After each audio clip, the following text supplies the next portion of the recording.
بسم اللہ الرحمن الرحیم۔ حضرت آدم جنت سے زمین پر تشریف لائے تو بارگاہ الہی میں عرض کیا، اے اللہ، میں یہاں نہ تو کوئی ملائکہ کی تسبیح و تکبیر سن سکتا ہوں اور نہ ہی کوئی عبادت گاہ دیکھتا ہوں، جیسا کہ آسمان میں بیت المعمور دیکھتا تھا جس کے ارد گرد ملائکہ طواف کرتے تھے۔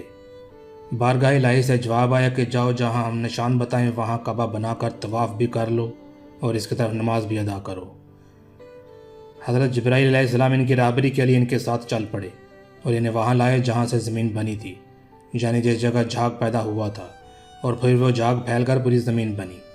حضرت جبرائیل نے اپنا پر مار کر 7ویں زمین تک بنیاد ڈال دی، جس کو ملائکہ نے 5 پہاڑوں کے پتھروں سے بھرا: کوہ لبنان، کوہ طور، کوہ جودی، کوہ ہیرا اور طور زیتا۔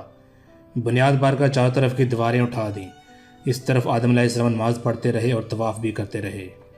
طوفان نوح تک کعبہ اسی حالت میں رہا۔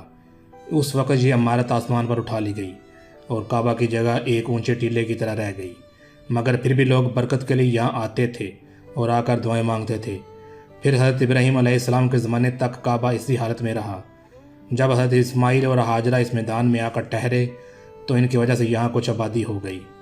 تب حضرت ہاجرہ کے انتقال کے بعد حضرت ابراہیم کو حکم ہوا کہ اسماعیل کو ساتھ لے کر یہاں عمارت کعبہ بنائیں۔ اس کی نشانی اس طرح فرمائی گئی کہ ایک بادل کا ٹکڑا بھیجا گیا تاکہ اس کے سایہ سے کعبہ کی حد مقرر کر لی جائے۔ حضرت جبرائیل نے اس سایہ کی مقدار خط کھینچا اور ابراہیم نے اس خط پر زمین یہاں تک کھودی کہ بنیاد آدم نمودار ہو گئی اور اس بنیاد پر عمارت بنائی۔ اس کی بلندی 9 ہاتھ اور رکن اسود سے رکن شامی تک کی دیوار 33 ہاتھ اور رکن شامی سے رکن غربی تک کی دیوار 22 ہاتھ اور رکن غربی سے رکن یمانی تک کی دیوار 31 ہاتھ اور رکن یمانی سے پھر رکن اسود تک کی دیوار 20 ہاتھ۔ لہذا اس وقت یہ کعبہ مستطیل کی شکل تھا۔ حضرت ابراہیم نے کعبہ کے اندر ایک غار سا بنایا تھا، مثل خزانہ تھا کہ کعبہ کے لیے جو نظر تحفہ میں آئیں اس میں رکھے جائیں گے۔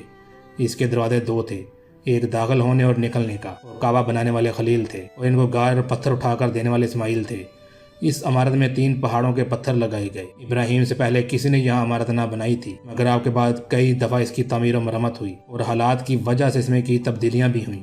مثلا اس کی اونچائی دگنی کر دی گئی، دروازہ 2 کی بجائے 1، اور اس کا رقبہ بھی کم کر دیا گیا، لیکن بعد میں پھر اسے پرانے رقبہ میں تعمیر کیا گیا۔